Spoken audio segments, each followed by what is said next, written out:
All right, there are a couple of things. We talked a lot about what we saw taking place in the NFL in terms of on the field, running through all of it. But I told you I wanted to discuss the off-the-field related incidents. Now, I hope that this is going to disappear because I told you, if you listened on Friday after the Thursday night show, I told you that CBS, NBC, Fox, and ESPN, because they lost hundreds of millions of dollars during the Colin Kaepernick protest, that they basically had all gotten together and said, hey, we are not going to allow anything to distract from our ability to put on football games. Even during the coronavirus mess, everything else, particularly maybe, even during the coronavirus mess, because all of these companies are even more desperate to make money on the NFL now than they have been in past years, because everybody, especially in the advertising business, that's reliant upon the advertising business, has just been hemorrhaging cash. But there was one particular decision to me that blew up a lot of the rationale for all of the arguments in favor of protesting, and that was the Baltimore Ravens. So they made the decision in the offseason that they were going to play the so-called Black National Anthem, Lift Every Voice and Sing, before the actual national anthem at NFL games. And several different teams made the decision, hey, we're going to just stay in the locker room. We're not going to come out for either anthem.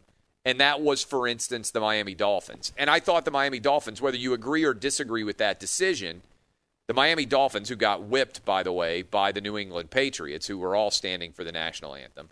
And CBS, if you were watching that broadcast yesterday, they were cutting back and forth between the two guys, two teams.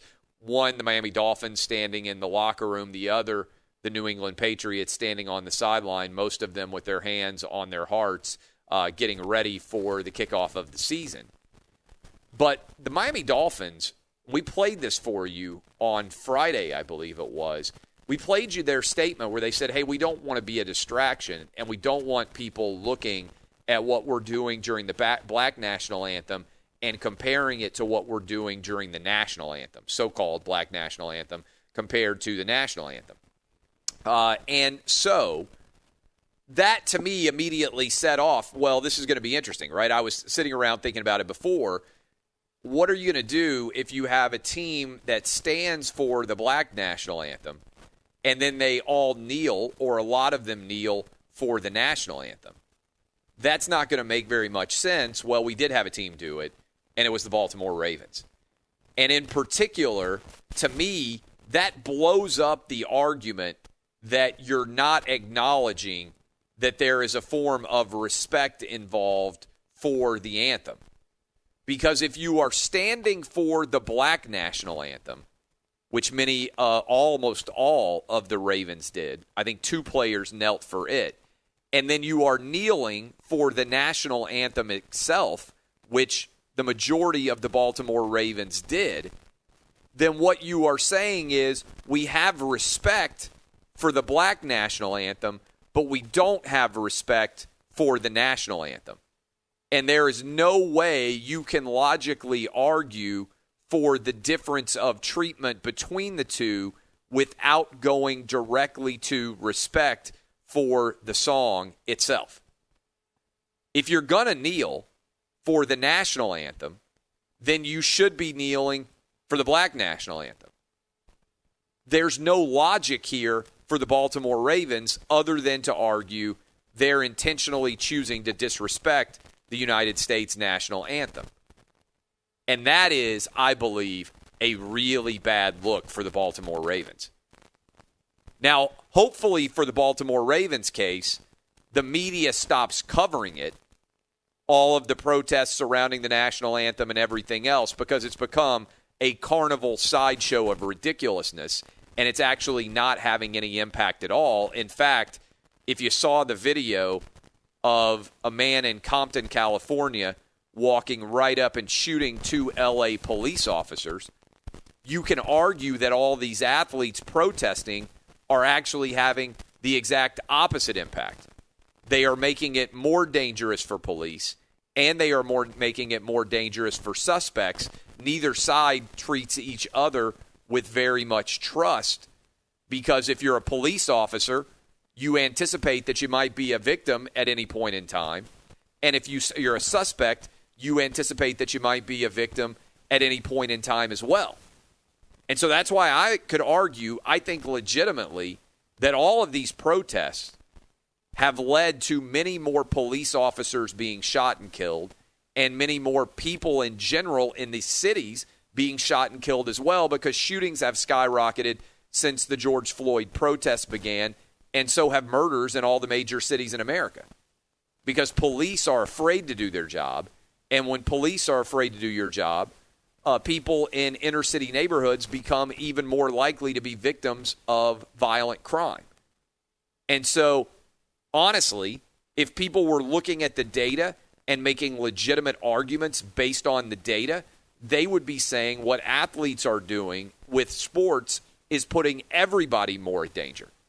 And I don't know why more. Well, I know why people in my industry won't say it, because they're afraid of the media mob coming after them. Oh, my God, how dare you criticize athletes who are using their platform to make statements that are so important. Actually, it's a strong argument that the statements that athletes are making are actually creating more divisiveness in this country and leading to more death and more murder and more violence. And certainly you can argue it if you saw the reaction to the police officer shootings in L.A.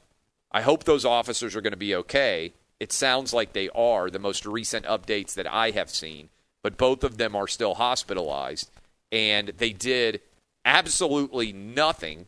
They were ambushed while sitting in their police cruiser by someone that I hope they catch in the Compton section of L.A. But to me, this should be a big story, and athletes should have to answer the question for the Baltimore Ravens. Why did you decide to stand for Lift Every Voice and Sing, the Black National Anthem, and then kneel for the United States National Anthem? Because by acting and behaving in a manner that's different for those two songs, you are choosing, in my opinion, to respect one and disrespect the other. Otherwise, your behavior during both of those songs should be the exact same.